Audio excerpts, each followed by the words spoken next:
going on, everybody, and welcome to the 67th episode of the Hot Takes podcast. We have a very special episode for you guys, as always, as today we're talking about the top 5 sweet shows that turned sour. It's almost like an opposite Sour Patch Kid. First are sour, then sweet. These ones ended up being sweet and then turned sour. I'd like to introduce my co-host with me tonight, Luke Ganz. Thank you for being here, my man. I'm always happy to be here. And we could get right into it. Actually, before we get into that topic, there are 2 trailers that I wanted to bring up. One of them came out today. One of them came out a couple days ago. Yeah. Let's talk about the one that came out today. Rick and Morty Season 5. Yep. About a minute and a half trailer came out for it today. Yeah. It looked pretty good. It looked not bad. What I'll say about it is, I'll be totally honest, I didn't laugh once. I didn't either. I didn't laugh once. No. But it seemed like this trailer was more action-oriented more than anything, you know? So, I was actually thinking about it because you told me, when did you tell me about it today? And yeah. I had saw it on Twitter, and I just kind of thought it was just people talking about it, and then I was like, oh shit, it's a trailer. I feel like the thing with Rick and Morty is like, again, I love it. I still think it's a great show, but I think it's almost now it's at that point where, like, how was last season? What did you think about it? I thought it was okay. Last season was like a step up from season 3 because it got the family all back together. It wasn't like following this continuous thread of storyline. Yeah. You know what I mean? Like, I think, like, because it was like 1 and 2. Excellent. And then 3 kind of started to plateau. Yeah. 4 kind of nudged it up a little bit more. So now it's just going to be interesting where, like, 5 puts it, you know? Like, is 5 going to get it to that point? Like, I mean, again, look at all these shows. Family Guy's on season 21. South Park's on season 30, you know, whatever it is. So it's set up for success that it can be here for the long run. For sure. But I feel like you said, I didn't really laugh. I kind of was, like, smirking at times. But I don't know. I was kind of underwhelmed with it, just kind of being like, okay. Yeah. I'm just like waiting, and, you know, it's just like, okay, that was cool, and I'm excited. Like, I'm excited for it to come out. It'll be great stuff to watch. But, like, I'm going to go and almost put the hot take out there. That's all we live off of. Mm-hmm. I think the Eric Andre show of this past season, his new season, which people didn't, you know, they thought it was good but not great, I think it'll be better than this season of Rick and Morty. Okay. If you match them up next to each other. All right. And I didn't even, I really liked this season of Eric Andre. I thought it was a lot better than people thought it was going to be. Mm-hmm. And it's just because, like, people are like, oh, well, they caught on now, and Hannibal Buress wasn't there, so it was whatever. Like, every episode didn't have me dying from start to finish, but there were just, like, Eric Andre that just, like, they start off in some of those points. I'm pissing myself. Yeah. Like, I can't contain it. So, you know, we'll see. I'm excited for it still. I think it's a great show still. And yeah. What I'll say about it is that I don't think this season of Rick and Morty coming out isn't going to be worse than this season of Eric Andre. Like, basically the opposite is you with that. Not that I didn't like the latest season of Eric Andre, but I just think Rick and Morty is way more, like, creative and, like, I think they're two very different shows. So it's hard to say that. You know, I get that. I would say, like, the creative, I wouldn't say the creative's better on one or the other side. I would say they're both very creative, and it's more because, like, when you look at Rick and Morty's creative because of what they're doing, but it's animation. Like, yeah, they can do a lot. You can't do anything of what they're doing in Eric Andre, but Eric Andre is, I mean, doing some absurd things, shooting Hannibal Buress, doing this. Yeah, becoming a bench. I'm the bench. Yeah. Great episode. But, you know, like, just like that's where I would put their creatives very similar, and I wouldn't say, like, one is more creative than the other, just because of the fact that it's hard to say, like, oh, well, Rick and Morty was more creative. It's like, well, they have a team of 100 people that just kind of get to sit there and go, like, what can we do? Because we can do everything. And then Eric Andre is like, all right, what can we do? We can almost do everything, but it needs to be, like, physically possible kind of a thing. Exactly, you know? So, we'll see. Again, I'm an Eric Andre fan, so I just was like, you know, I love this. And I'm still a Rick and Morty fan. It's just I'm very curious when that things are going to start to tail off for it, like, completely. And Season 4 could have been the iceberg that kind of it could have been a make or point. break because people weren't happy with season 3. Yeah, and then season 4 brought a lot of people back. To be honest, 4 was good, and I think it's kind of like we said, like 3 went here, 4 went here. So now it's really this is super important for them because if 5 is not good, you start to tail down again. Yep. If it's good, you start going up again, and you gain more followers, gain more people back, stuff like that. So. The trailer seems to be very family oriented. It seems like a lot of these adventures they're going on. It's going to be with all of them, not just Rick and Morty. Maybe they're doing like a family vacation kind of a thing. Yeah, like, that could be possible. That could be like the theme of it. Maybe that would be good. I mean, it's not jumping the shark if a cartoon show if you never done in the cartoon show. Like every movie's done it, every other show kind of thing, but. It could be good for them, and it would work. I mean, they bring all them together, do all their absurd things. Like, it'll definitely work, so. The other thing I was going to say with it, what was I going to say? I kind of just lost it. One thing that I definitely want solved in this season of Rick and Morty is what's going on with Bird Person. Well, Phoenix Person now. That's one thing, and there's actually another thing with Evil Morty. Evil Morty didn't pop up once in season 4. Oh yeah, shit. Except for like some dream or something, he was there. Yeah, wasn't he in the It was like a Star Wars themed yes. Like dream or something like that. Yeah. But I want to see that storyline continue this season as well. It'd be smart if they did it where at the end of the season, like the last 2 or 3 episodes, that's when you start to see them again, and then leave it on a cliffhanger. I mean, you're Rick and Morty. Like, you could do that, and it would piss people off, but like they'll love it more than ever. Yeah. Like, you'll do it, and people will be like, oh, shit, I love this. Like, this is great. They'll be like, I hate this, but like they'll be like, I love this. Season 1 and 2 ended on a pretty good cliffhanger. Exactly. Season 3 and 4 didn't. They kind of just closed it off. Like, I think the end of season 3, they closed off the storyline that, all right, Jerry's back in the house. Yep, exactly.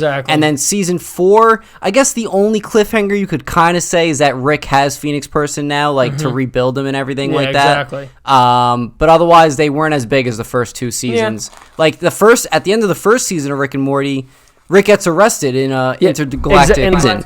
Yeah, how is he gonna get out? We gotta wait for next season. Exactly. So that's all I really had to say for the trailer. They didn't really. They gave us a lot as far as, like, a lot of scenes from each episode, but, like, nothing like story plot lines or plot points and anything like that. It was kind of simple. No, not a lot to go off of with it. It's kind of just an announcement. Well, it doesn't come out till, what, June? June 20-something. Yeah, so it's still got plenty of time. Yeah. At the end, they said June. I was like... Yeah, right. I was like, really? I know it's already April, but I was like, really? We got to wait till June? But I actually, really quickly, before you get to the next one, I forgot to tell you, I don't know if you saw, but Bad Batch trailer came out today. Oh, yes, I watched that today. It? Yes, I did watch it. I did enjoy it. Do you understand the concept of the Bad Batch? Like, you told me before, it's like the clones that were basically just 5 made differently, but they have their own power or whatever. It was really 4 clones, and then Echo was a regular clone, but he was tested by the Separatists in Clone Wars. They were doing like diagnostics and stuff on him. Okay. And basically he got captured. The Separatists were winning a whole bunch of battles against the clones, and they didn't know why, because like the clones had like stupid numbers, but it's because they were testing Echo's head. So and then the latest, like they were like pulling his information and knowing the battle plans of the clones. Okay. From him. So basically, they went and like saved Echo because they figured out he was there. They wiped his brain. They saved him, made him a good guy again, and he joined the Bad Batch. Basically, the Bad Batch is going to be in between, obviously, episode 3 going into episode 4. Yes. Where the Empire is being created now because the Jedi are all killed. Darth Vader's coming, so it's kind of that bridge. But I'm super excited for it because I loved the Bad Batch in like the Clone Wars series. So I think Disney is very much, saying, hey, look at what it did with... I mean, even prior to WandaVision having the success, because they released all these shows that they were going to be coming out, and they were like, all right, we'll see what happens. WandaVision did great, and they were like, oh shit, this is going to work. Yeah. Falcon and Winter Soldier, for the most part, is doing well. I mean, Mandalorian, too. Mandalorian, exactly. Yeah. So it's like these TV shows are doing well. Same thing with like Obi-Wan. The cast got announced the other day. So I think that's really cool.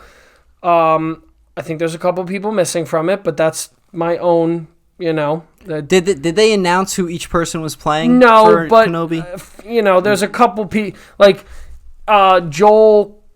not Joel Kinnaman? No, Joel, what's his name, is in Gatsby. I'm not too sure. I'll look it up really quick. Basically, it was he's a pretty famous actor. You would know him. Because Joel Kinnaman is the guy from the next trailer that we're going to bring up. Rick Flag, right? Yes, yeah, it's, oh my God.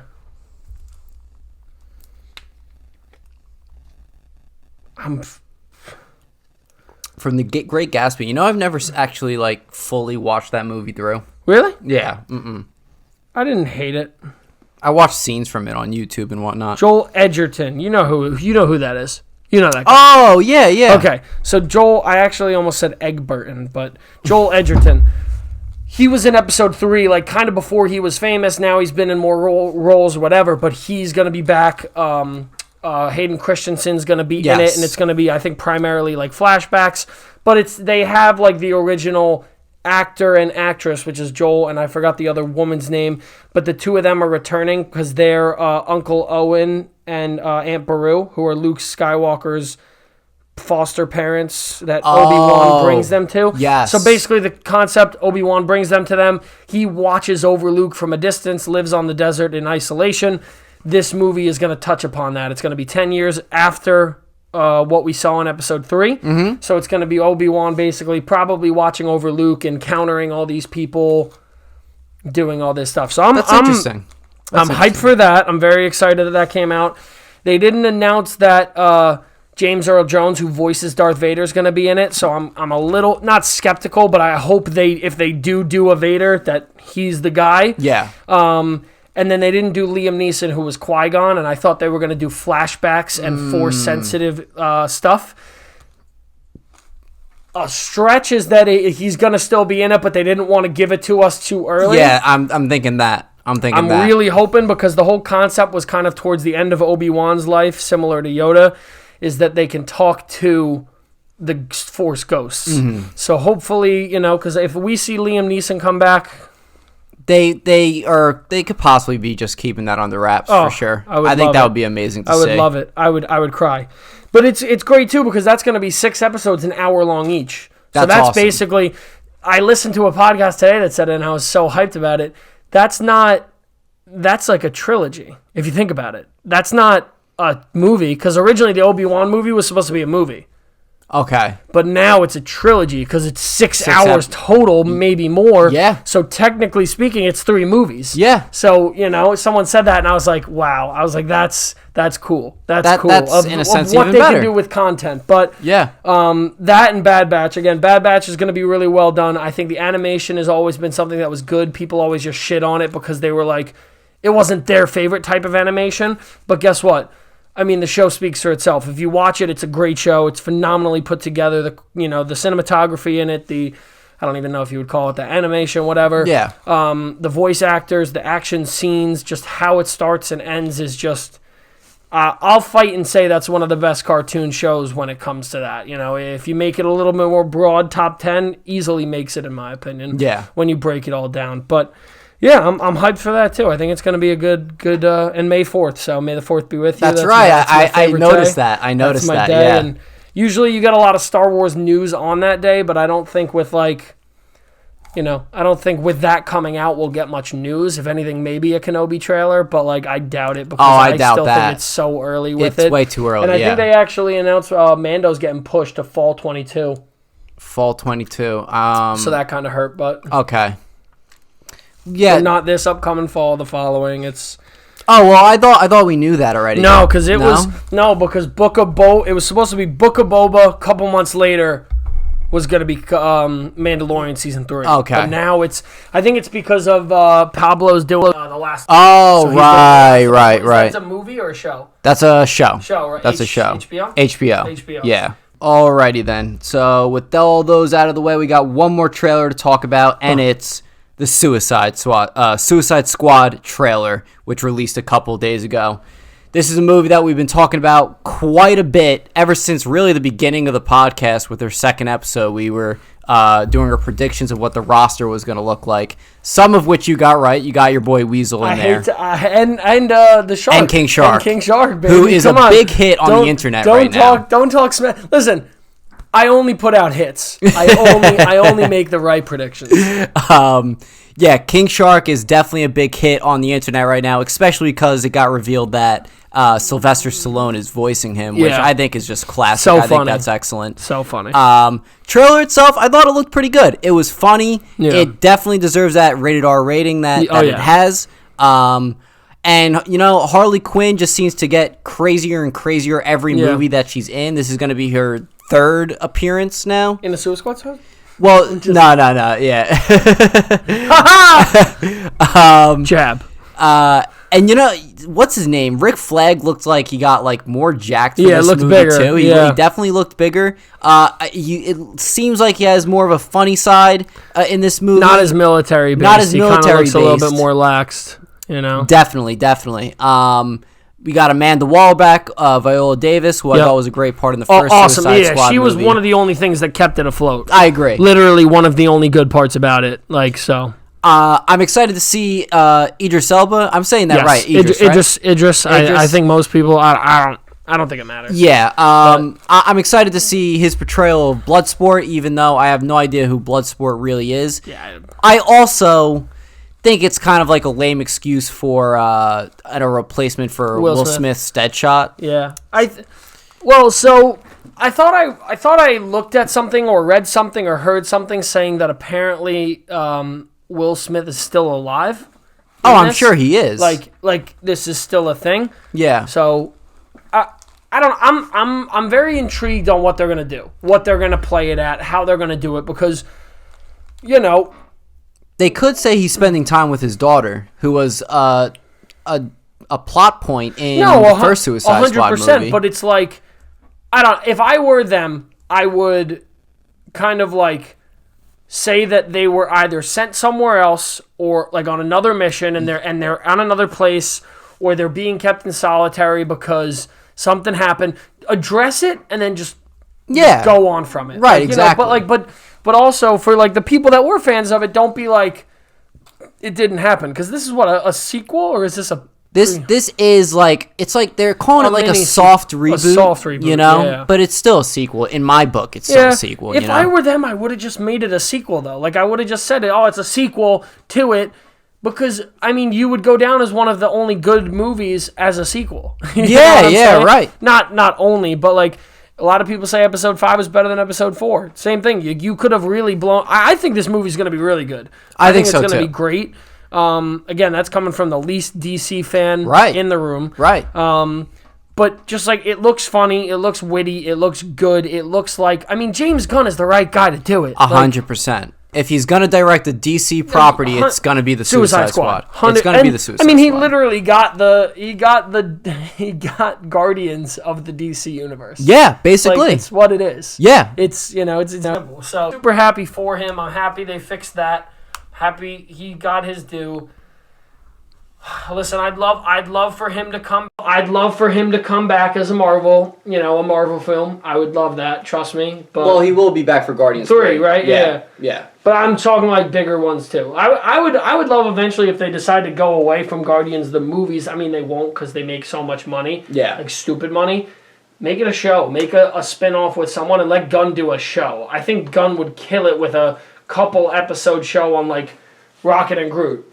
Definitely. That would be great. That would be a Rocket, great little Groot, mini and Thor series. would be sick. Yes. Rocket, Groot, and Thor would be awesome. And imagine the money you'd make off Hemsworth coming to a show like that. You would do great. So, I'm actually weirdly excited for it. I think it's going to be pretty good. I'm glad that you're excited for it, not being the biggest DC fan. Not being the biggest DC person ever, but I like Batman. True. But that's a general Everybody loves Batman. Yeah, right, exactly. So, about the whole King Shark thing, I did like King Shark in the trailer. I thought he was funny and everything like that. Yeah. What's good with, like, his CGI, man? Because I'll be honest with you, it doesn't look that Oh, it kind of looks a little... It kind of looks a little weird to me. Like, it looks almost like a little half-assed, to be honest with you. I would have to like watch it again. I mean, like they might have done that on purpose. Like he might look bad because he is a giant shark, kind of a thing. Yeah, but yeah. I'm not even 100% sure. I just was cracking up at him. I thought the polka dot guy was funny when he had his one-liner, like about how like oh we're all gonna die. He's like, I hope so. Yeah, exactly. Like I thought that was funny.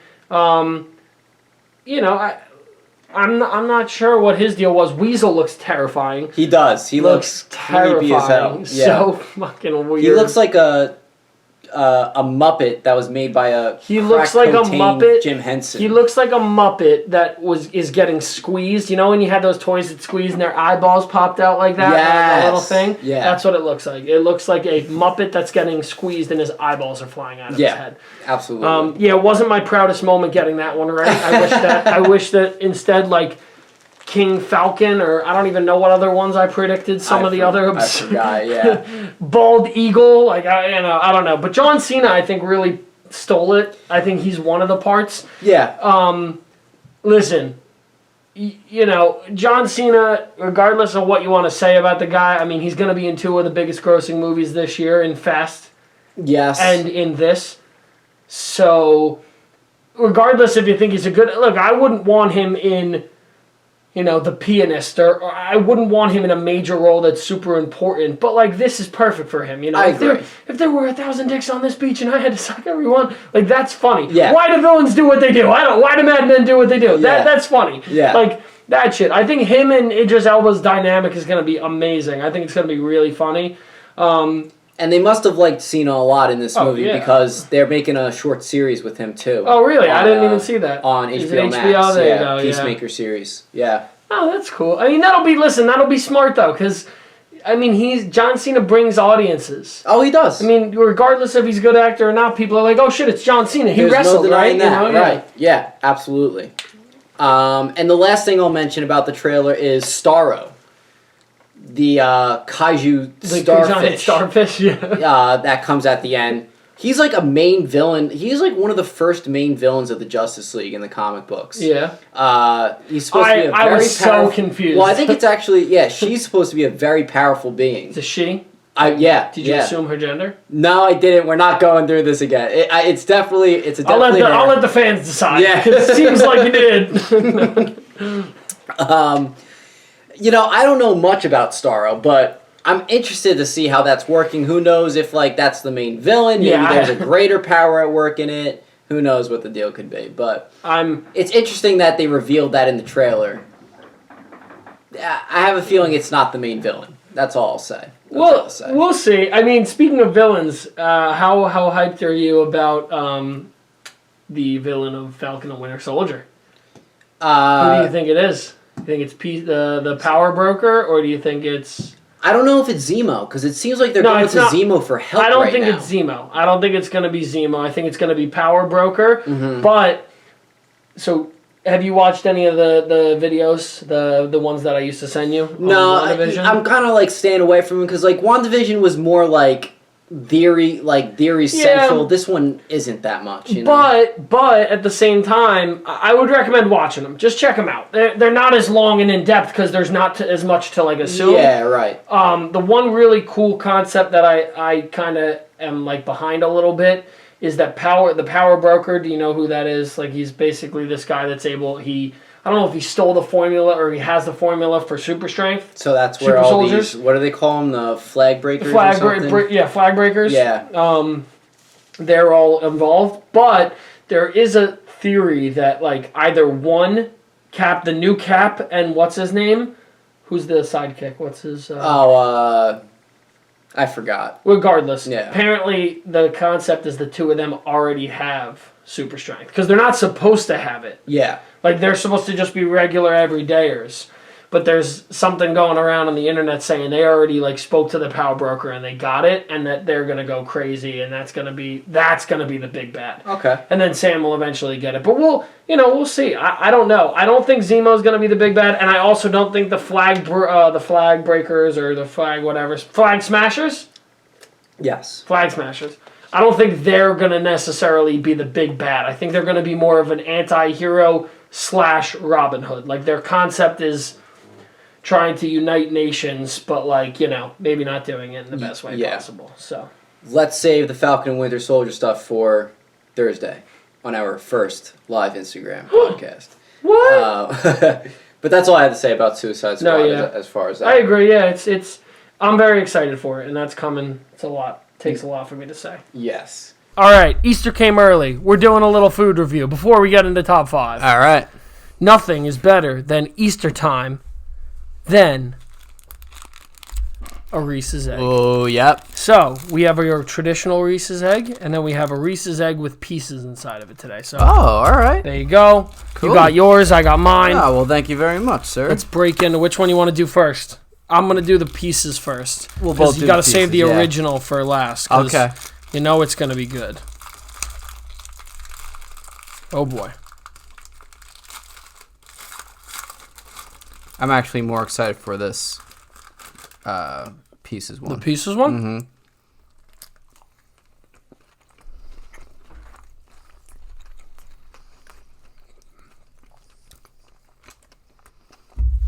It's kind of like they're not even there. I got a few. You could taste a little crunch in there. I would like a little more of them. Yeah, me too. All right, second half was better. I would say... Let me put this really quick.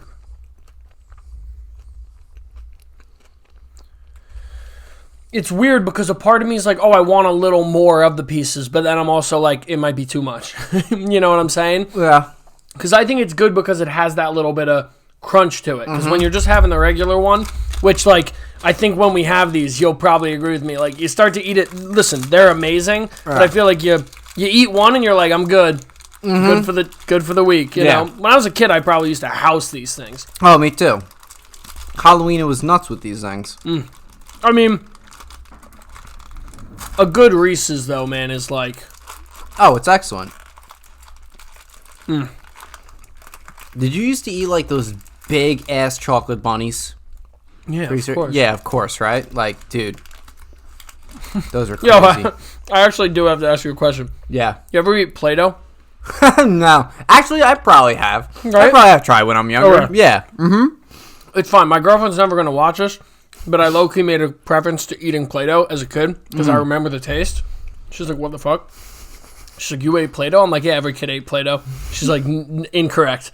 I'm like, okay. Well, we'll do it as a poll, guys. Vote on the poll. Who eats more Play-Doh, me or Frank? Have you eaten Play-Doh and was it enjoyable? All right. Reese's Pieces egg, I'm going to give a 7-2 just because, you know, it's good. I'd be okay with 2 of them and be fine for the month. Yeah. What are you thinking for the egg? I'll give it an 8. I think I like the Reese's Pieces egg more. Okay. Because I do like the crunch to it a lot. Even though there wasn't that much of a crunch, it's still more of a crunch than just the regular Reese's peanut butter egg.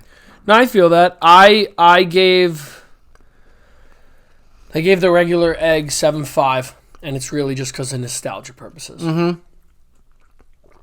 They're good, but they're sweet, you know? Yeah, I had to just wash that down. Yeah, I'm going to have to as well. That was a lot. I'll give this... I gave the Reese's Pieces egg one an 8. I'll give this like a 7.7. 7.7? Yeah. All right. I love Reese's Pieces, don't get me wrong, but you said it perfectly. You know, 1 and you're good for like a while. I think we're also... It's funny because, like, we're not as young as we were at one point. Like, I have a sweet tooth to a good degree, but, like, I guess just, you know, I guess Reese's and Reese's eggs don't they don't slap how they used to, you know? I don't think, I guess they just aren't the same as they used to be. I'm going to cry, get emotional right now.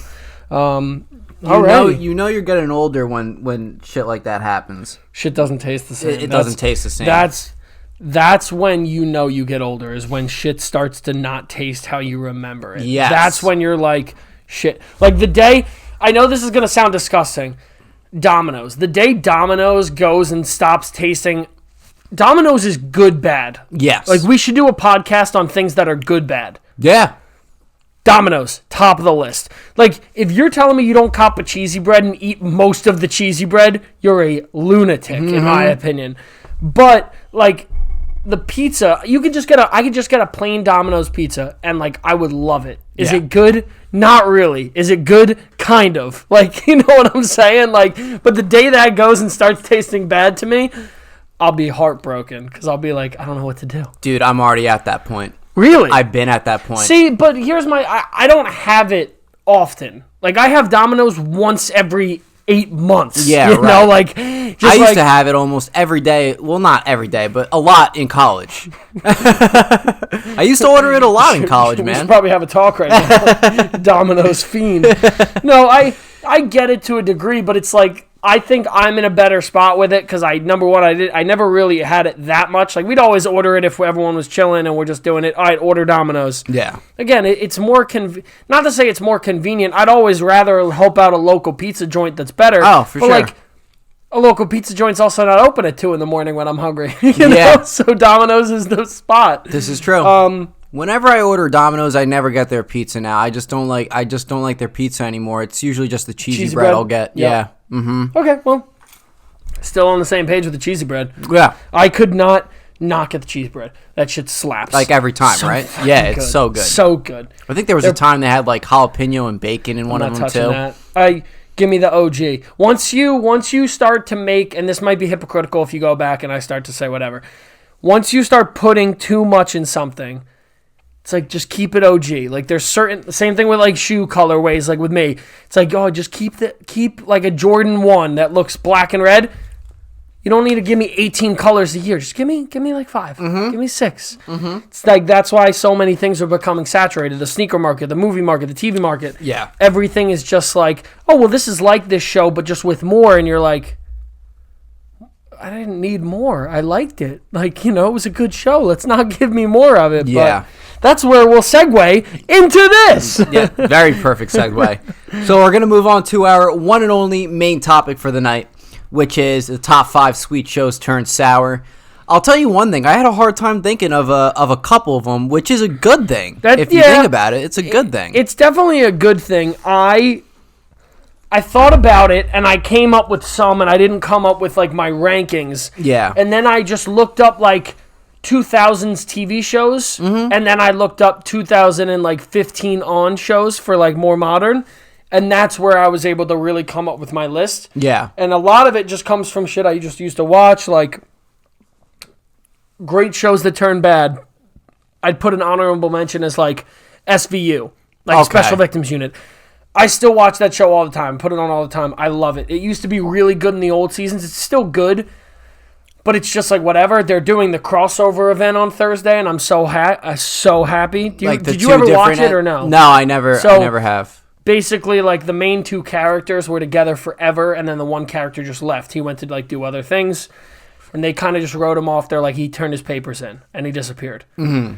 And that was that. And now he's coming back after, like, 10 years, so people are hyped that are, like, OG is it, like, fans. the somewhat bald guy? Yeah, I saw news on that. Yeah. Mm-hmm. So he's coming back. I'm, like, fanboying out over it because, like, it's one of my guilty pleasures of, like, not good TV, but, like, good TV. Yeah.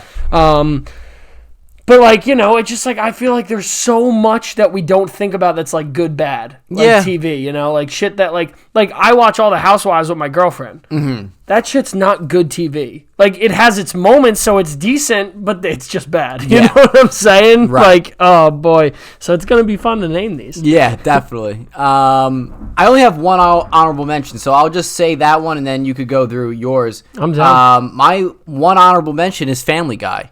Oh. I just don't think it's that funny anymore with its newer seasons. Granted, I haven't really watched the past 2 seasons, but it's kind of because I just fell off it because the later seasons just weren't that funny to me anymore. That's understandable. I will say that I do still watch some of it, and I think Family Guy was funnier when we were younger because it was funnier.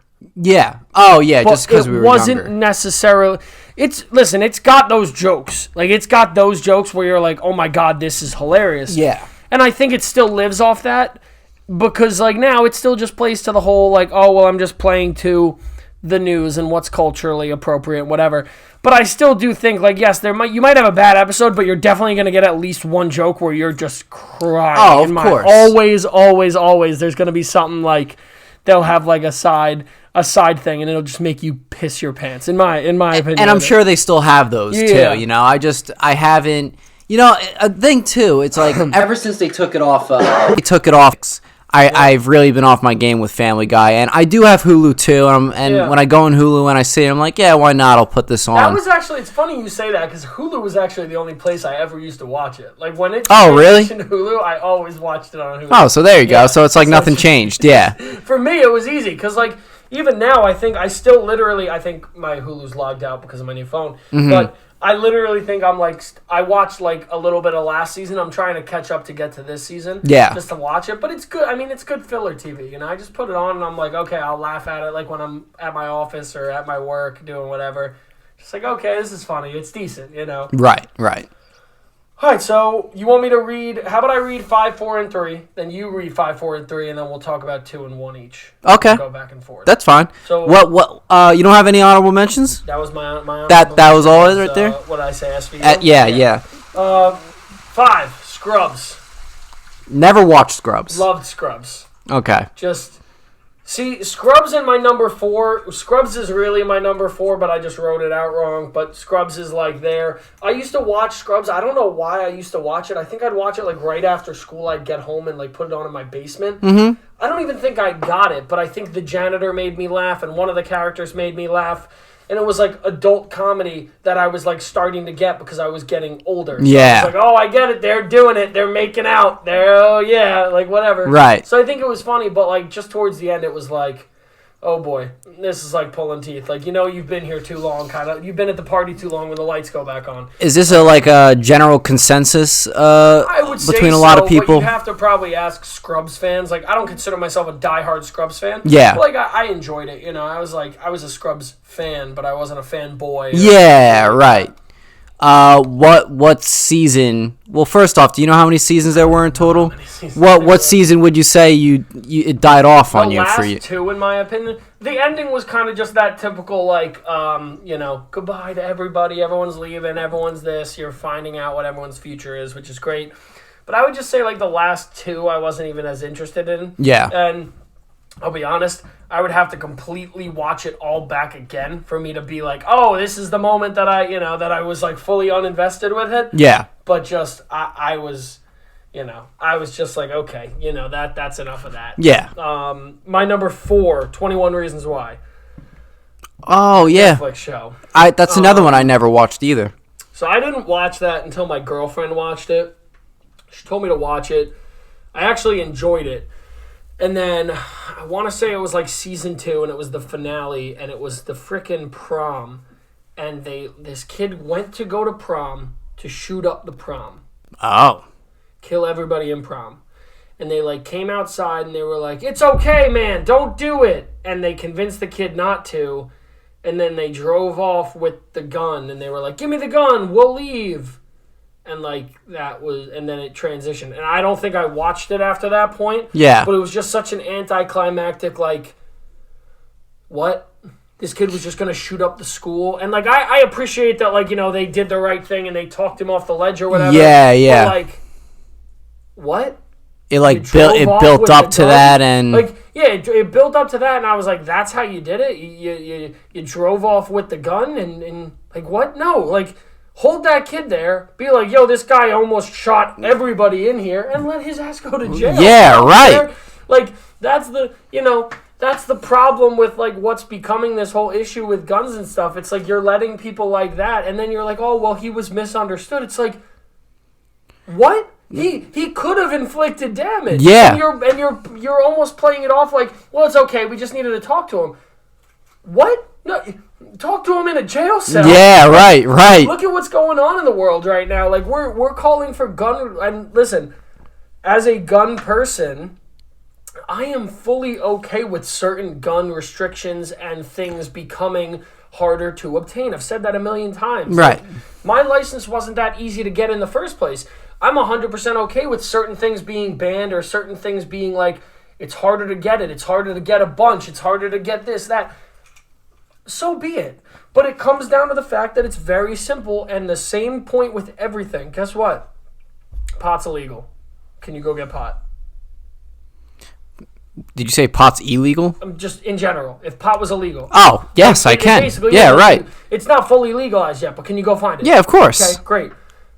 Coke, heroin, everything that you want, you will get, you know? Drugs, money, prostitution, all that shit's illegal, right? Yeah. Not money's not illegal, but you know what I'm saying. All of it's illegal, but guess what? We as humans will find it, which is the sad thing. So I'm not saying that it's like look, again, I'm all for finding ways to make these things better. But do not tell me getting rid of guns will fix the gun problem. Yeah, right. Because the high criminal rates in certain cities is not because guns were obtained legally.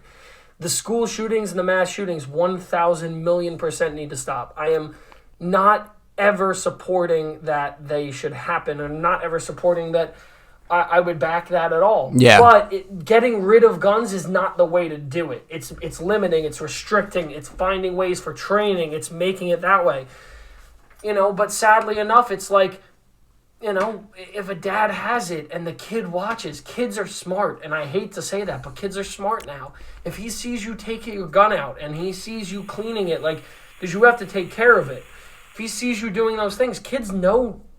Kid can unlock your phone and only see you do it once. Yeah, right. You know what I'm saying? Yeah. So it's very unfortunate where we are with it, and I feel very bad for him with it because, again, it's a hard issue to go with because it's like, do you support it, do you not support it? So I am someone that owns them, and I am someone that supports it, but I also sit on the side of like, listen, I'm all for figuring it out because it doesn't make sense to put people in harm's way at any degree. Yeah. But that's kind of something that just bothered me with it because it was like something that, you know, we are in love with violence as a society. Yeah. And we're in love with this, like, urge for that. And, like, that happened, and I was like, what? Like, you know, if you were to put that in, like, a real drama, something that's more dramatic and, like, an HBO show or whatever, people would be calling for they'd be like, oh, yeah, that was a little dramatic, don't you think? You know, you didn't do anything to reprimand the person with the, you know, so it's like, really? Come on.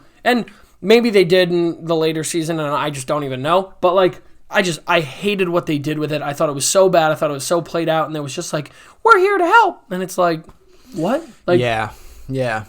I mean, maybe they're trying to take the focus off the person that's, like, shooting up the school and, like, making the focus the gun, maybe? No, well, they were trying to get the kid, like, be like, no, it's not that bad, which, like, I'm happy that people stepped in and did that because you got to hope that in a situation like that where someone is at their last, someone's at their end and they're like, I can't do it anymore and I need to take actions into my own hands kind of a thing, that people can kind of step up to the plate and say, listen, no, it's okay. Yeah. I'm 100% okay with that, but I just, like, where it went to, I just was like, what? Like, this show to me was about this whole drama about this girl that I don't even remember. The girl died, I think. She was raped or something like that, right? I don't even remember. That's how long she either got killed or committed suicide, and she left these messages, right? She committed suicide, I think, and she left the messages because she was raped, I think. Okay. I don't. But we won't talk about it too long just because I might just be pulling shit out of my ass. And then Weeds. Weeds is my number 3. Oh, that's a good one. I loved Weeds. I thought Weeds was so effing good. Yeah. I watched it in college. I was in love with it. And then I forgot what season it got to. It got to a point, and I was watching it, and I was like, okay, this is definitely not as good as I thought it used to be. Yeah. And it just kept dragging on, and I was like, That show definitely dragged on. I forced myself to watch that whole thing, and I didn't even enjoy myself. I really think I need to start seasons. it. I think I need to start it again and like watch it through and try again. There's so many seasons of it. Is it really? There's I thought it was only like 5. No, dude. I think there's like 9 seasons of Weeds. Yeah. Yeah, I think so. Maybe I'm not gonna rewatch it. Maybe it's a lot. Maybe I'm just gonna. I thought it was so good in the beginning with the 2 brothers. Yeah, it was really good. The mom was good. Yeah, dude, I loved it. And then it just. And then they got rid of one of the best characters in that show. I don't know what happened. The blonde lady, she was like the crazy mom. Yes, yeah. They got rid of her. Oh, really? I might have just missed. That might have been the season after I stopped. Okay, yeah. She left, and I don't even think they explained why. But she was like one of the best characters. I don't know why they got. I think I'm gonna watch Weeds tonight. I'm gonna put Weeds on. I don't even know if it's on Netflix. I'm gonna it's on Netflix. Is it? Perfect. Yeah, it's on Netflix. All right, so those are my 3. I'm gonna wait for my 2. Of 2, only me. I have a tie at 2. Okay. And I'll let you do 5, 4, and 3, and then we can kind of talk about our 2s and 1s. Sounds good.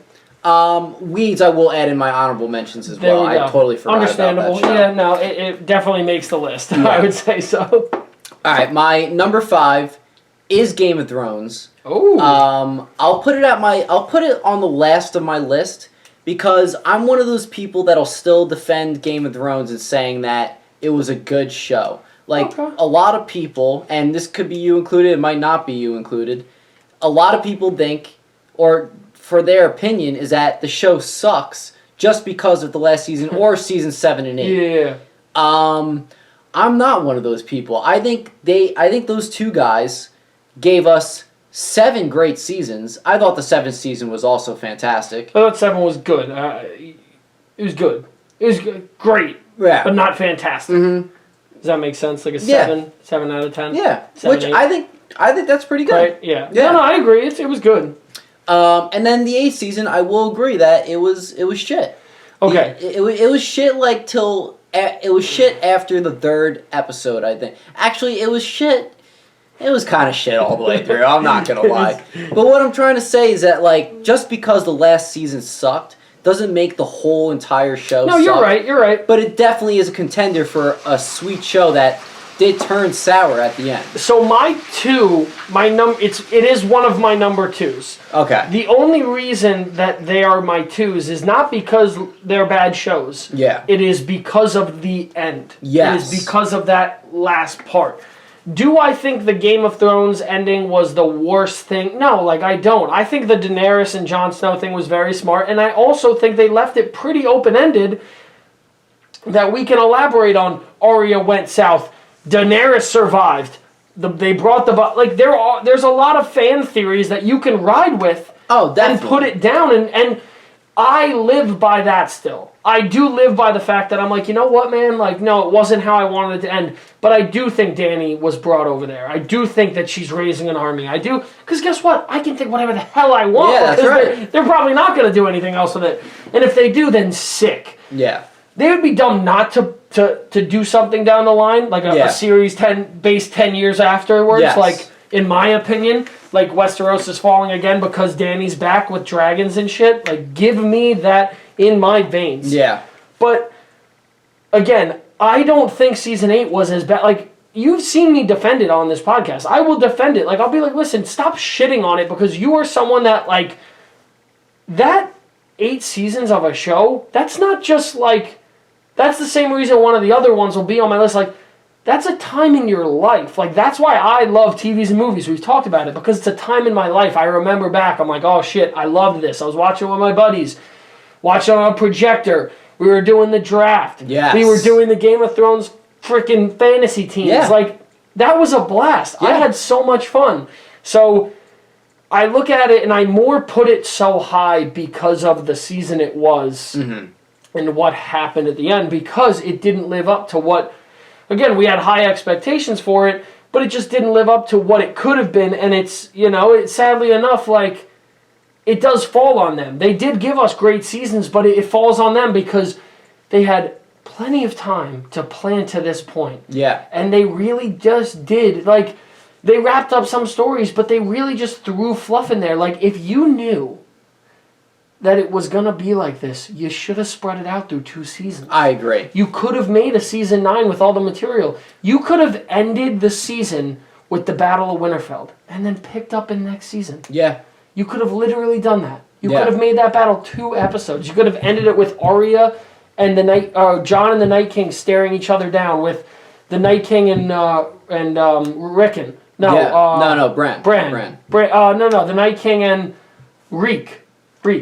Oh, yes. But what I'm saying, you could have had that stare down, or even him kill him, and then Bran and him are staring down. Boom. End the season, go to the next season. Finish that off. Drag it out. They had so much material they packed into all those episodes, which we as fans were like, oh, this is going to be amazing because they're giving us so much in each episode, but it really shot itself in the foot because it didn't give us enough each episode. It was like... And everything was rushed. Perfect. In summary of that, right? Yeah. Rushed. It was, instead of... And like, again, art is art and people take it and they decipher it how they want. Yeah. But instead of you painting a painting and filling in the lines, you took a brush and you were like, boom, boom, boom, and left a bunch of white. And you were like, all right, I'm done here. Like, you didn't complete it. Like, just because, you got to the next level doesn't mean you completed the mission. Like, it's kind of like when a thing is 5 stars and you only need 3 to pass it. Yes. You're like, oh, I got 3, I'm good. That's what it was, We didn't get the chef's kiss of that last season. And a lot of I mean, look at what happened with, like, Euron. Look at what happened with Jaime, with Cersei, with Brienne of Tarth, with Jon, with... Arya, with, it goes on. The list goes on and on and on. And it's like some storylines, they just completely, like, again, I think that Arya killing the Night King was dope. I think it was a cool scene. I think so too, yeah. And I think it was probably right for her to kill him. But I think it would have been better if you had seen Jon and him fight it out. And then her get involved. Have Jon, about to die, like... And like, again... the suspense is great because, he catches her, boom, drops the knife and stabs him. Sick. But at the same time, it would have almost been better, in my opinion, if you had Jon and someone else fighting him, let the Night King straight up murk somebody. Tormund, I wouldn't have wanted Tormund to die, but if Tormund had died, that scene gets amplified. Yeah. And guess what? You didn't do anything with Tormund. What did he do? You didn't do anything with him. Boom, kill him off. I don't want him to die off, but if you have nothing planned for him, bye-bye. Yeah, bye-bye. Right. Make it more important. You didn't make it as important as it could have been. You killed Reek. Yeah. Great. Listen, great Theon, right? Theon, yeah. You killed Theon. A great redemption story. It was good.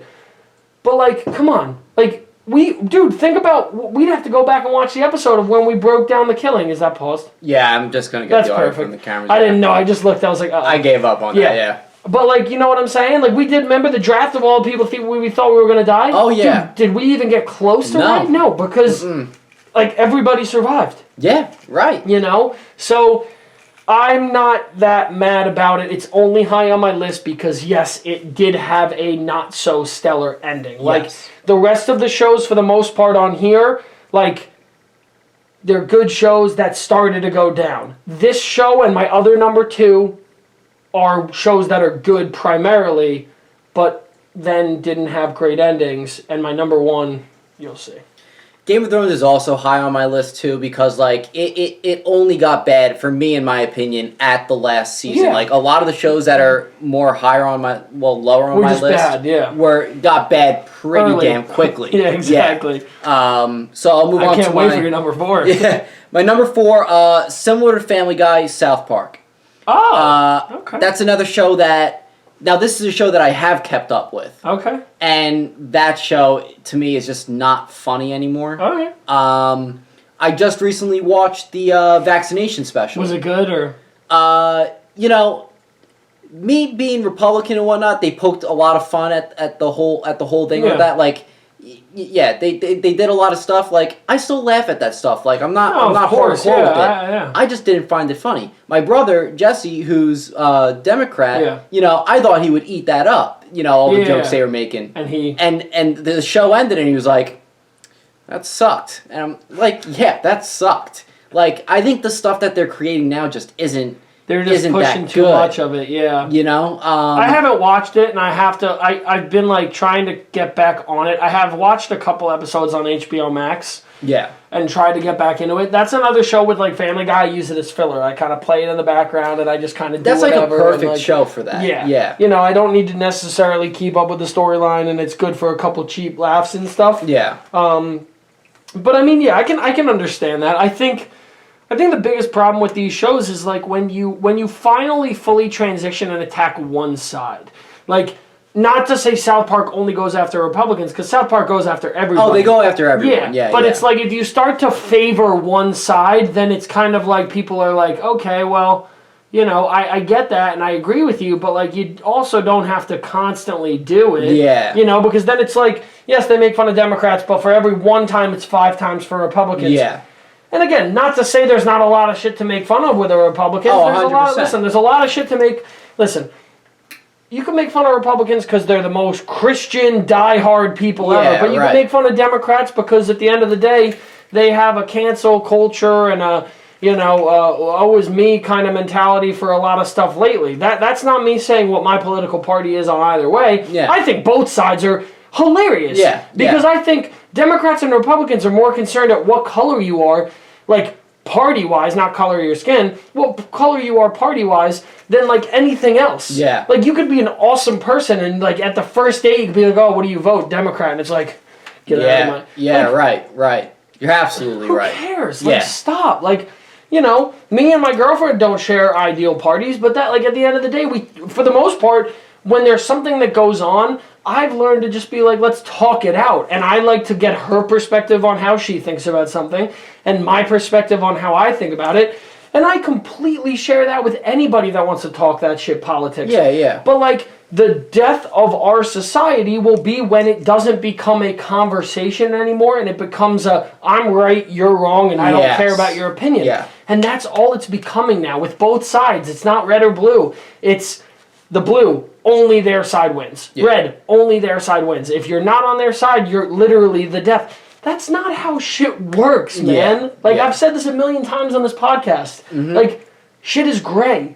That's life. Like, everything is not like an A or a B answer. Yeah. Why do you think half the shit we had to do as kids was fill in the blank? Hello? Yeah. They're not giving it to us on a silver platter. Yeah, right. So it's not as easy as this or that. Like, that's not how things work. So I think we need as a society to stop focusing on, like you said, like, don't attack that one side. Like do it equally and then talk about it and then get over it and be good with it and yada yada yada. But it's just like I can understand that, like, to a certain degree. Like, if a show starts to kind of poke fun, and if it was the same thing with one side. Yeah. They poke fun a lot on both sides. They do. Mm-hmm. They make fun of everything, right? And I didn't even really mean to pinpoint that out, but I just mean like their comedy in general. Oh, I'm just saying hasn't been that funny. And I know what you're saying too. Of course, I'm just saying it as more of a full on, because more people need to hear it. Because at the end of the day, I agree 100%. Like, I'm not saying like, oh my God, South Park only pokes fun at Republicans. I could care less, dude. Right. Like, I think it's funny that so many Republicans are like, I'll go to church and touch your hand and pray with you in the mass kind of a thing. But, like, masks are definitely not, like, helping. It's like, oh, what? Yeah, right. You just touched that person's hand. Yeah. Like, you just held their hand for however long. Like, and then you're like, oh, I had COVID a week later. It's like... Yeah. Yeah, right. Yeah, but no, it was God that helped me. And I'm not saying that... Listen, that's not me saying I don't believe in God, but it's like, come on, stop. Listen, both sides have very comical things towards them. And I don't even, not that I don't consider myself a party anymore, but I'm like a party that likes to sit in the middle and antagonize. Mm-hmm. I just like to sit back and I'm like, all right, great, let's talk. Yeah. Give me your point of view. Right. And I just like sit there with the stupidest smirk on ever. And I'm like, all right, let's talk. What are you thinking? Like, because again, I don't care. Like, it doesn't affect me that much. Like, yes, it affects your money and it affects your whatever, but, like, I'm just like, all right, let's talk. Like, I've learned so much more lately by adapting my beliefs, not, like, politically, but, like, just, like, opening up to people, why they feel a certain way they do, why they Which feel... I think is important. 100%, dude. But, and it's good, yeah. the other big thing is, like, it's not like you're not a bad guy for the party you vote for. Oh, like, right. But you need to talk down to bad things that happen. Like, if something bad happens with your person, like, Trump is a douchebag. Mm-hmm. Like, no shit. But, like, yeah, he did do good things with the business sides of things at times. Yeah. But, like, yeah, was he a dickhead? Was he a bad person? Yeah, 100%. Like, at times. And I will not support that. Like, a lot of people will be like, oh, well, Biden's my guy. I said, well, Biden's going... we're losing Biden, sadly enough. Like, he looks kind of... He's doing... Listen, I think Biden was the right guy to put in at this exact moment in the country because we did need to kind of come to a little bit of a... Yeah, You know what I'm saying? Yeah, for sure. Like, things were just getting to a point where I was like, listen, let's calm down. Yeah. Let's all just take a step back. We were just in a pandemic. We need to figure shit out. Yeah. But, like, it's not a issue of like, oh, you're a bad guy because of that guy. It's like, all right, well, as long as you can have the conversation, number one, defend why you like them, number two, accept the criticism behind your person, then great, So, didn't mean to go into a whole tangent with it, but, like, more people need to hear it. And I hope I'm not offending anybody, and if I am, sorry. Yeah, right. Truth hurts. Sorry. If I am, let's have a discussion. Yeah, Hit me right. up. Like, there you go. And I'll admit wrong if I feel wrong, and if you just want to talk, I'll talk. I don't care. Listen, we'll be more than happy to do it. Lit. All right, number 3. Was very curious to know. You just looked at it. I was thinking about this all day, like if this was going to be on your list or not, because I feel like it has the potential of being on there. But my number 3 is The Walking Dead. Second time I've ever had The Walking Dead on a top 5 list on this podcast. This one is not necessarily for a good reason. I stopped watching The Walking Dead right after, like... Prison, right? No, well, yeah, close to that. Like when they left the prison, I'm saying you stopped. They left the prison. I started getting sick of it when they were just walking every episode. And then I did stick around a little bit longer when Negan popped up, killed Glenn, spoiler alert. Yeah. And who else did he kill? Abraham? You saw, like, Terminus. Like, remember when the cannibals, I saw Terminus. You saw that? Yes, I saw Terminus. Yes, he killed Abraham. Yeah, I saw Terminus, all that. And then I thought things were really going to pick up again when Negan popped up, and they just didn't. And at that point, I was just like, it's time to let this show go. And that's what happened. That's why I think it became sour. I think there just became too much talking. I don't even want to call it too much build-up because I don't think there was build-up happening. In my defense, not my defense, but in the show's defense, from you, I've heard this from, I've also heard this from Jesse, a couple other people. Yeah. The show has gotten better with The Whisperers. Oh boy, who knows what's happened lately with it. I'm just smirking through it because I 100% agree with you. It's my number 3 because it would have been, dude, it was going to be my number 1 until I started thinking. I was like, you know what? I did hear it started to get better again with The Whisperers. So, The Whisperers arc was good just because of in my opinion, the concept. I think they did it decently. I think there could have been better parts of it. I think you said it perfectly, where the show was way too focused on building up. Yeah. And, like... There's nothing to build up to. Like that's what I'm saying. Yeah. There's a thing to build up to, but how they're building up to it is not like boop boop boop boop. They're like right. Like you're trying to get to the when you're trying to get to the top of a mountain, do you climb every mountain that's around it first? right. No. You don't. No. So it's like they're like, oh no, like this is a really good idea. We're going to eventually kill Rick, but first we're going to make sure there's a baby, and you're like, yeah, right. What? Rick's gonna have a lot of things baby. that were placed in that show just didn't make sense as far as storyline to continue the storyline. It is just a show that just drags on and then just boop. It is literally a flatline person, and this is so not like screwed up because it just is what it is. Just flatline, little beat, flatline, little beat. Just that's all it does. Like I'm watching it now, and like. Now they're kind of trying to pivot to cinematography. They're trying to make more like cinematic episodes and trying to be more dramatic with it. And it's like fix the story first, man. That's the thing, though. But it's like you could give me the worst cinematography ever, And if the story is good, I don't give a shit. Yeah, like, right. I don't care. Like, and again, I'm a cinematography nerd. Like, I think personally The Revenant did deserve to win that award. If you watch that movie again, yeah, it was long, but like it was immaculate on how it was shot. Yeah. Walking Dead, they're trying to pivot to that now, and you're like, we've been here before. And again, it's an apocalypse, so I get it. Like, it's the end of the world. There's not much going on. Like, you're not going to a mall. You're not going to a supermarket. Right. You're fighting an enemy faction, or you're gaining an enemy faction. You're trying to find food. You're trying to clear out areas. That's what happens in an apocalypse. But it's like they're going like this, and then they do side story, which is cool, but then they do another side story, and you're like, okay, and then they completely go backwards from the storyline, and they do this, and you're like, all right, and then they show this character, and you're like, what the like, what are you guys doing? It's all over the place, and the other problem with it is that this show should have ended a very long time ago. It's different if they were actually sticking with the comics and continued it, which they far off... I mean, they would grab ideas from it, sure. I think they could still be going on with the show, but they could have stuck to the comics either more, or they could have given us more, in my opinion. I think this show, yes, like, people are like, oh, it should have ended in season 8, season 9.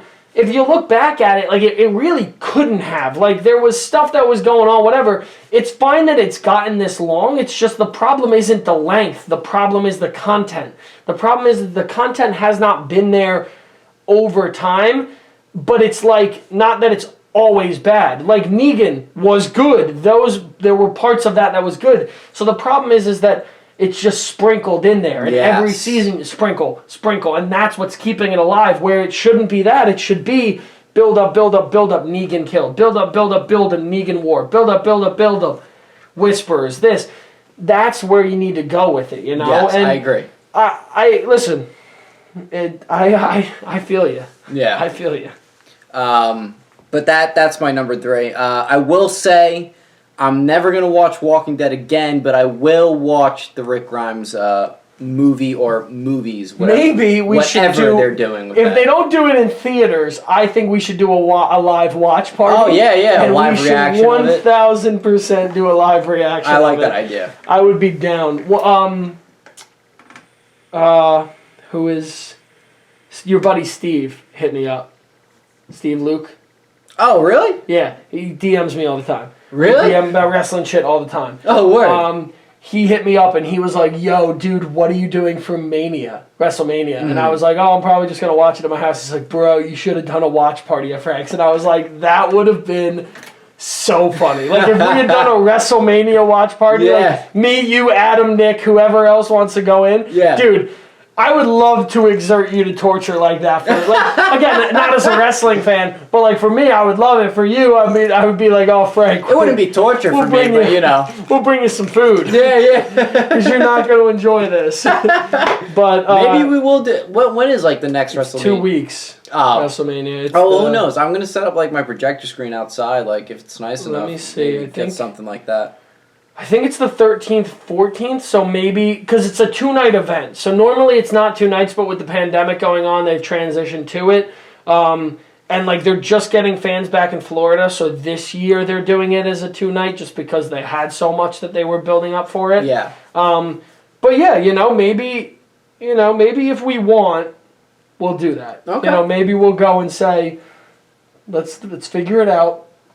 If anything, maybe Sunday we'll just say, screw it, let's do the Sunday main event, and we'll get a couple people to come over and we'll watch it as a live thing. And we'll do Frank's live review of WrestleMania. First time ever watching, yeah. All right, so I'll do my 2 really quickly. Mm-hmm. I'll do my 2.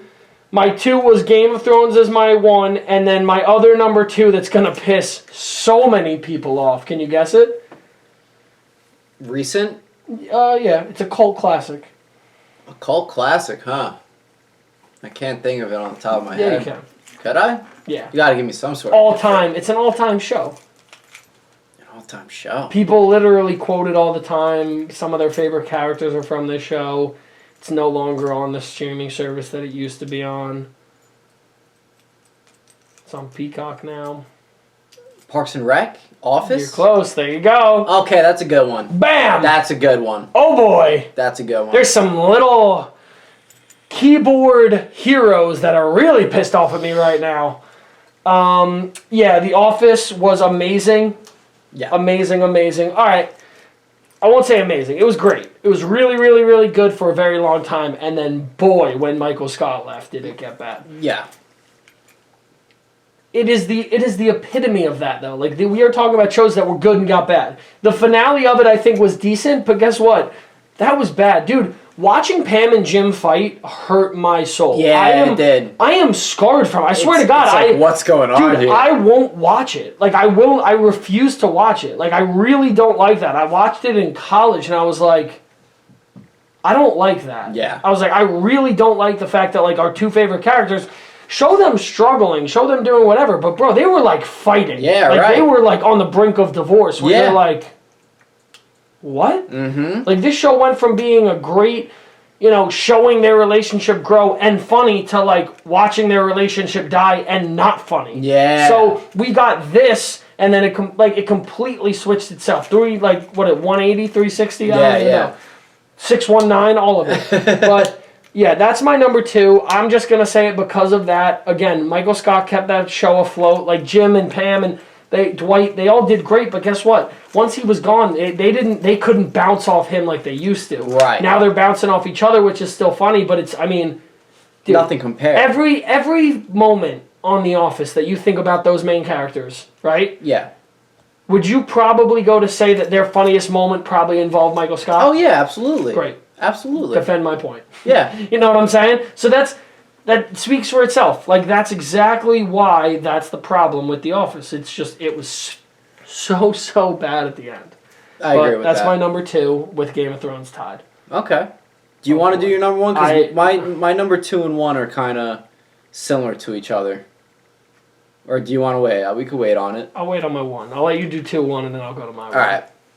Number 2, Arrow.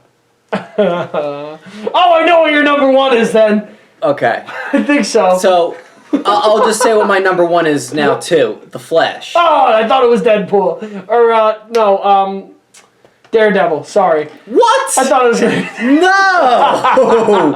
No! That's your favorite show, dude. I thought you were going to pull a fast one on me. Alright, so Arrow is my number 2. The Flash is my number 1. The reason why Arrow is at number 2. The season got bad after season 3, and season 3 wasn't even that good. The Flash got bad, like really bad, at season 3. Yeah. Like Flash was only good at its 2 seasons, but let's continue with Arrow for a little bit. Arrow, season 1 was excellent. His beginning, like, it was dark and everything. He killed people, which he no longer. Well, the show's over now, but like. He no longer did that in the show in later seasons. I was like, wow, this is awesome. This is gritty. I love it. And it was dark. It was like Discount Batman. It was a Discount Batman show, and I loved it. Season 2, phenomenal. He was going after Deathstroke the whole time. It was just him and Deathstroke fighting, and it was fantastic. Season 3, Raj Al Ghul. Oliver dies. He dies. I thought that was fantastic, and then like his revival and everything like that. It was pretty damn good. Season 4 comes along, and it's with Damien Dark, who now has like these like magical powers and whatnot. And Damien Dark is a cool villain, but like the story just wasn't there anymore. And just the thing with CW shows that after a while they just get so repetitive with what they're doing, and they're just so damn corny.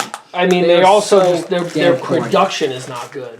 Their production is not that good. But for something like Arrow, you didn't really need that because you didn't have him. First off, he doesn't have superpowers, so you don't need like the CGI and special effects for that. And he wasn't fighting villains that had powers. He was fighting like other archers and whatnot, and other people that just had good martial arts skills and everything. Like, you didn't need those special effects, so they didn't need it, and that's why it was good. But yeah, once season 4, like season 3 plateaued for sure. Season 4 just started going down. I didn't even watch season 5, season 6, season 7. I think it went up to 8 or 9 seasons. Oh, really? It might have ended at 8 actually. Oh my god, they did a total copying Oracle move. If you know Oracle, that's Batgirl who gets shot in the spine by Joker, and now she's in the wheelchair. She becomes Oracle, and she's like the girl behind the computer, feeding information in Batman's ear, sort of deal. So she's Professor X? Yeah, kind of, in a sense. DC. So Green Arrow had her girlfriend, I believe her name is Felicity Smoke. They call her Overwatch. She gets shot or whatever. She goes into a wheelchair. It's like, you're not Oracle, dude. Like, get over yourself. Felicity Smoke Show was in the wheelchair, my guy. She was a smoke show. I'm not gonna lie. She was a smoke show. No comment. I would never degrade a woman like that. You're making me look like an ass. I literally fucking just yeeted the camera out.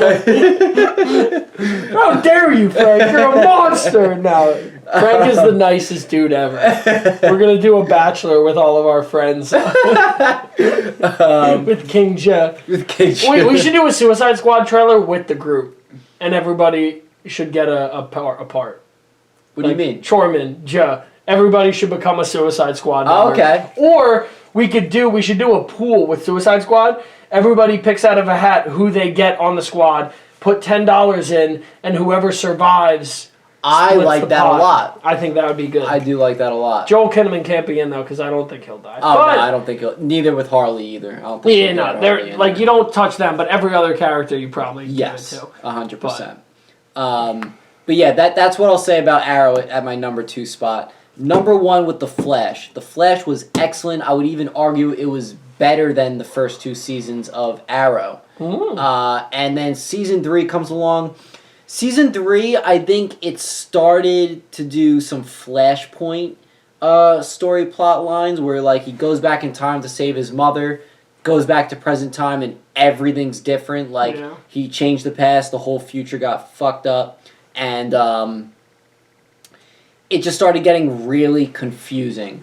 The show started getting really confusing. Yeah. Once again, very repetitive with like how they're figuring out how to solve something.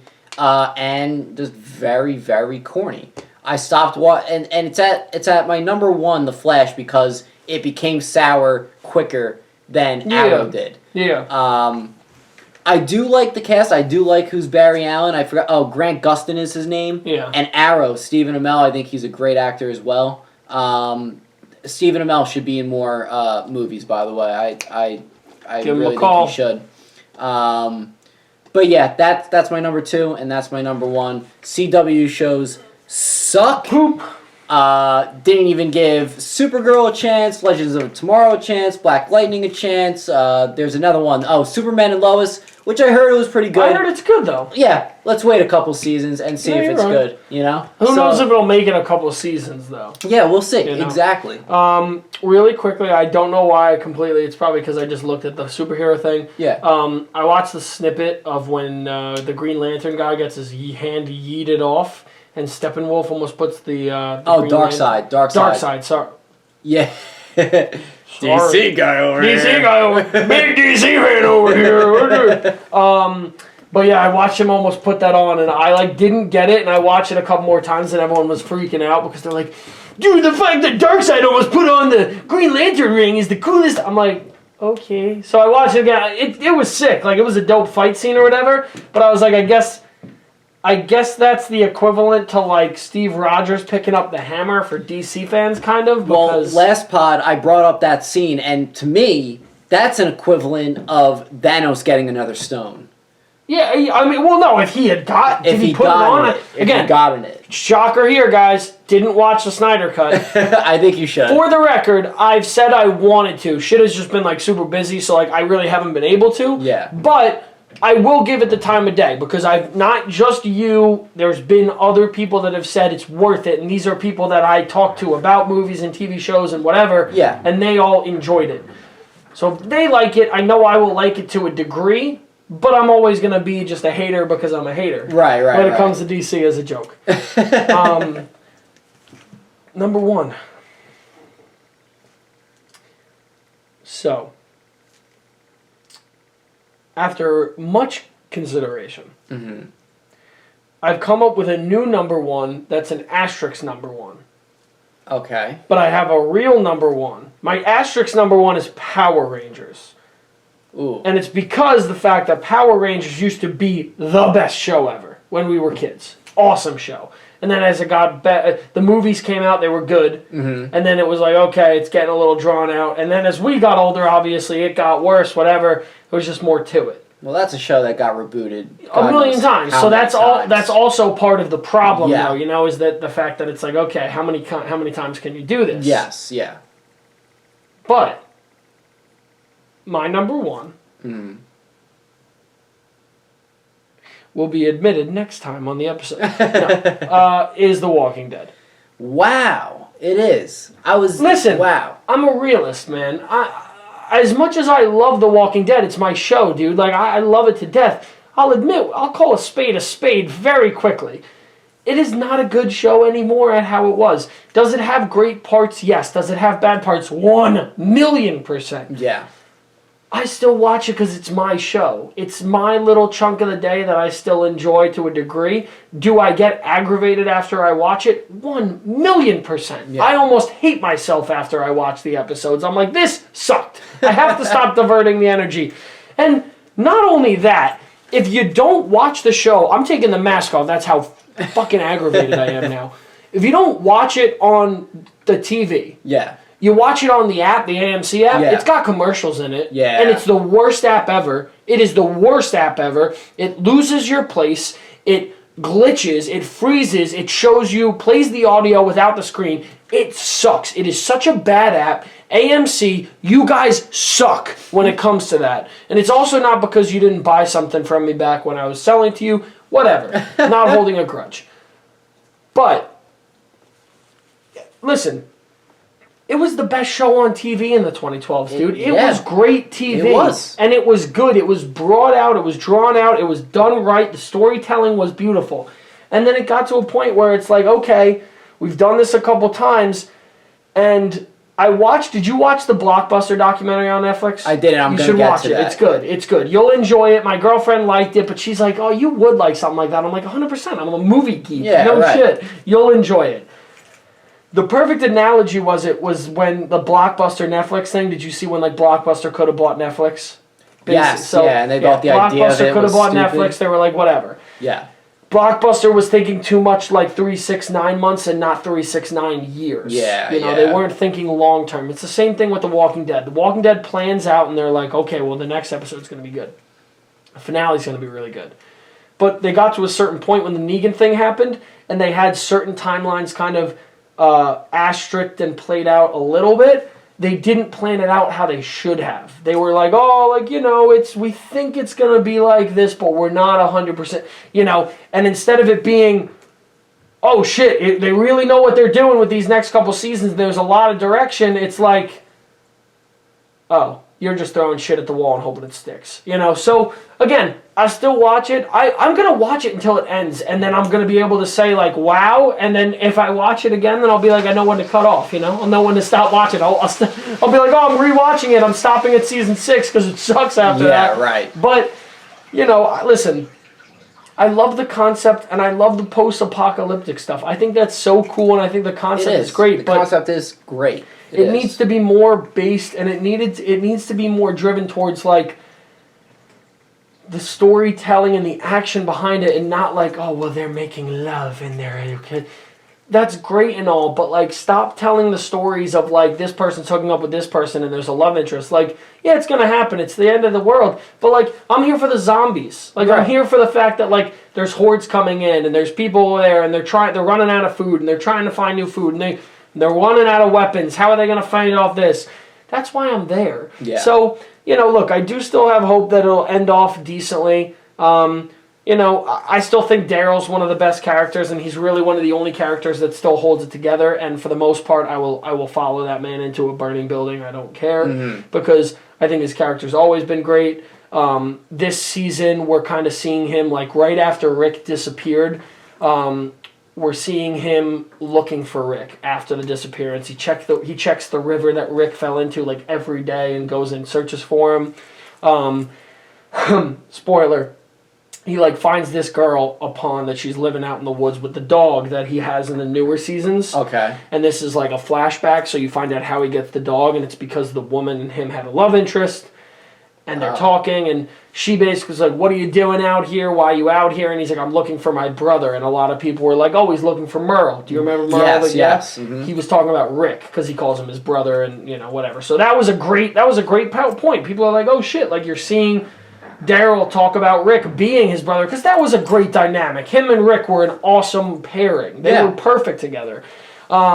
And then, you know, it shows, they're fighting, him and the girl are fighting with each other, and then they eventually become, like, involved. And now, apparently, there's a rumor that they have a kid together. So, like, Daryl got her pregnant, and she left, and, you know, now Daryl's got a kid out there somewhere. And now it's 6 years forward now, so then him and...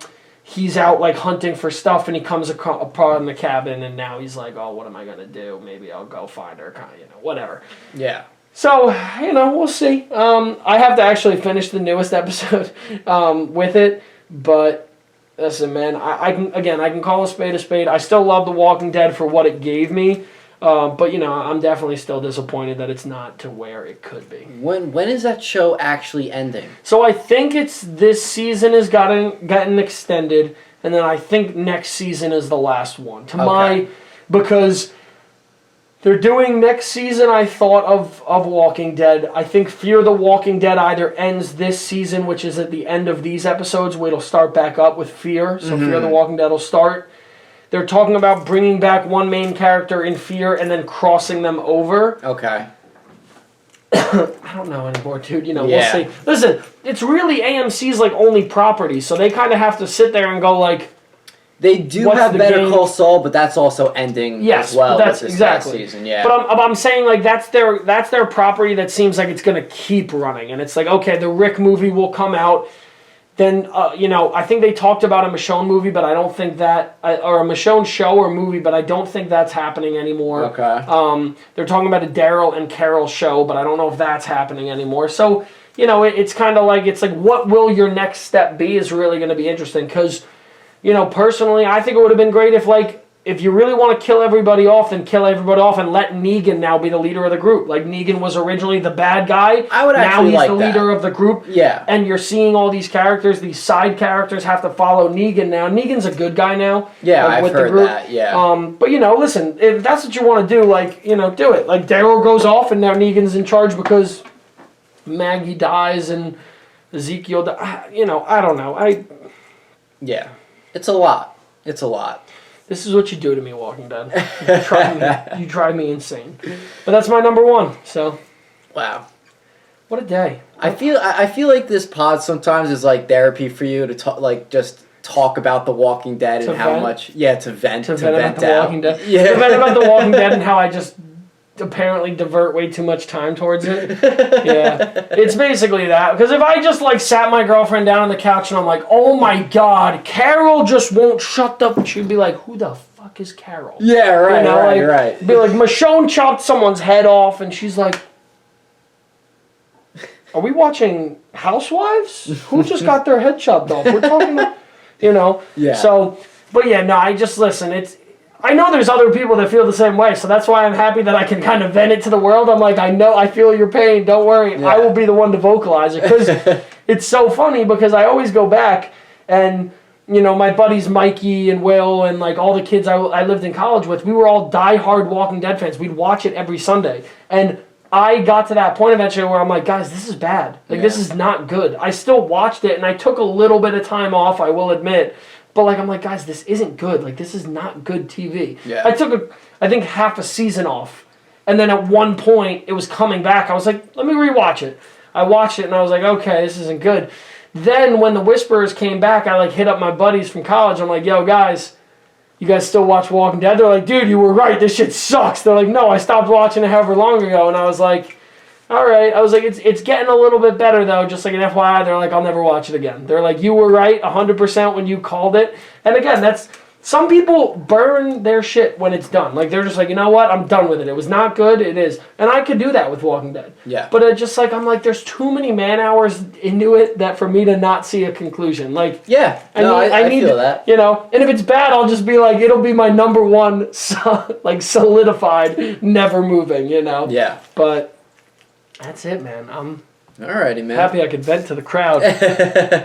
I believe that's all I had here. That's all. One last thing I did want to bring up was I watched the, I should have said this in the beginning of the pod, but I watched the first 3 episodes of the show Invincible on Amazon Prime, new superhero animated show, rated R. It's gory, they got curses and everything. It's excellent. Highly suggest checking it out. Really? If you have nothing to do, I mean. No, I'll definitely check it out. I'm like, I'm very excited for, it's giving me, The Boys vibes, and I like it. Is. I can't wait for the new season. The main star, J.K. Simmons is in it too as the father. Oh, really? But the main star is voiced by Glenn.